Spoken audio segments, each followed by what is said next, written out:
Hello and welcome. This is Rick with the Cyber Pro podcast where industry leaders share their insights. It's 6 questions in 9 minutes because hackers never sleep. So let's get to it. Matthew, question number 1 in a few sentences. Tell us who you are and what you do. Matthew Rosenquist. I'm a cybersecurity strategist and I'm a CISO as well for Eclipse.io. I've been in the industry for over 30 years and really kind of pushing it to keep it evolving, to keep pace with the threats and the expectations. Nice. I'm gonna throw a curveball at you and not go right straight to the second question. What does Eclipse do? Eclipse, so we're a startup, so you're going to hear a little bit more about us later. But basically, we enable secure communication, secure tunnels between untrusted endpoints across insecure networks like the internet. So we're a startup that originated from government origins, and we're taking that very classified technology and bringing it to the consumer market because everybody should be secure.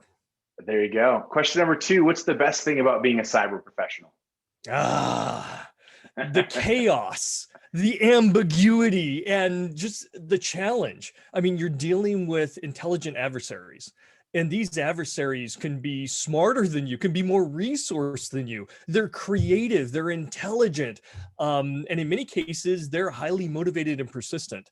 And so it is a chess game or a football game or however you want to look at it. It's not a static environment. No 2 days are the same. No 2 challenges are the same. And so it's a matter of bringing your best game every single day to try and protect your environment, your assets, your resources, and your peers and your customers and everyone else. And it gets vicious. It's a knife fight every single day. And I love that. I love the analogy. I'm a former college and professional coach, volleyball coach of all things. So yeah, you're right. I agree. Cybersecurity is a competition, and I think that's what a lot of the folks that are in it like about it. Question number 3: I hear from other industry leaders that cybersecurity is a top concern. What does that mean to you? It's an understatement. If we look at our world nowadays, we look at digital transformation, we look at the fourth industrial revolution, we look at all these things. Our world is becoming more digitized, and that's a wonderful thing. It is connecting and enriching our lives from people all over the globe. In fact, there probably isn't a single person on the planet that somehow, some way, their life isn't touched or potentially influenced by digital technologies. And as we just move at breakneck speeds in incorporating this into everything, and including our dependencies, our critical infrastructure, and how we govern ourselves and how we communicate and how we hold relationships and how we define who we are, with all those great benefits, there is equitable risk because all that is valuable. And wherever there's value, right behind it, there's attackers.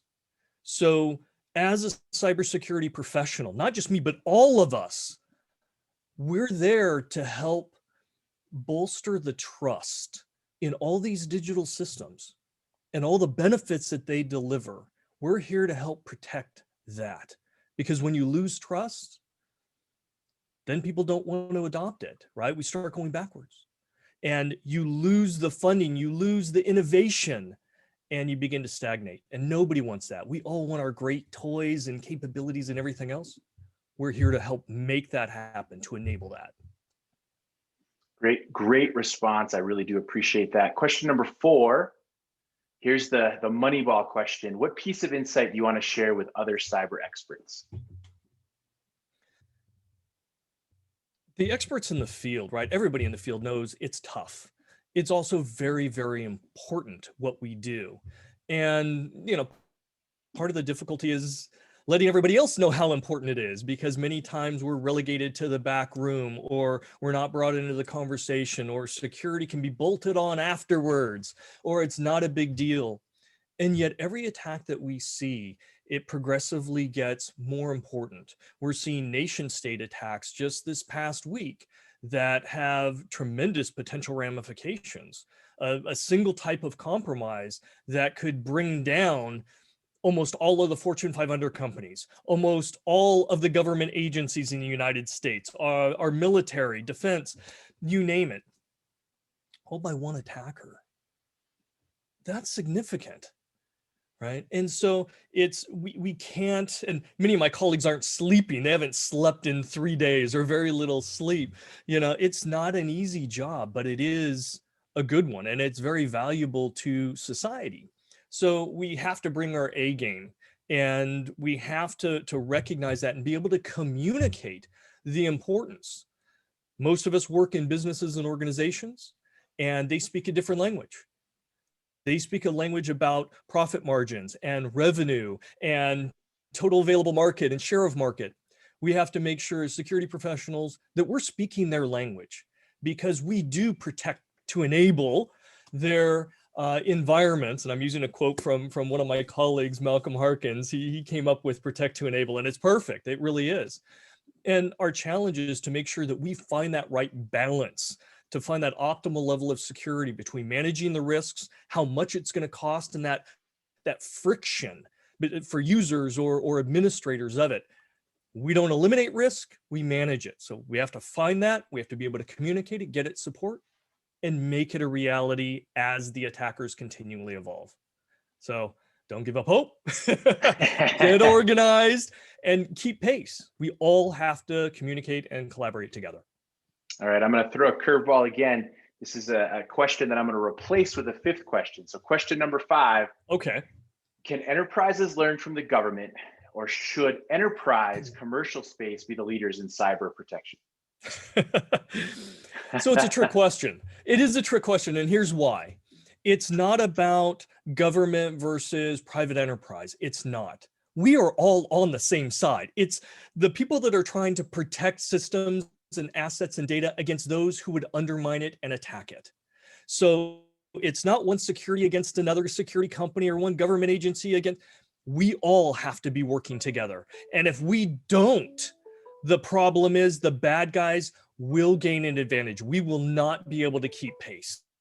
That's the simple fact. It's a great answer. I tell everyone that I work with that I don't have any competitors. I have frenemies, but no competitors. We're all working for a similar goal. So question number 6, Matthew. Final question. What's your favorite piece of retro technology that just makes you smile?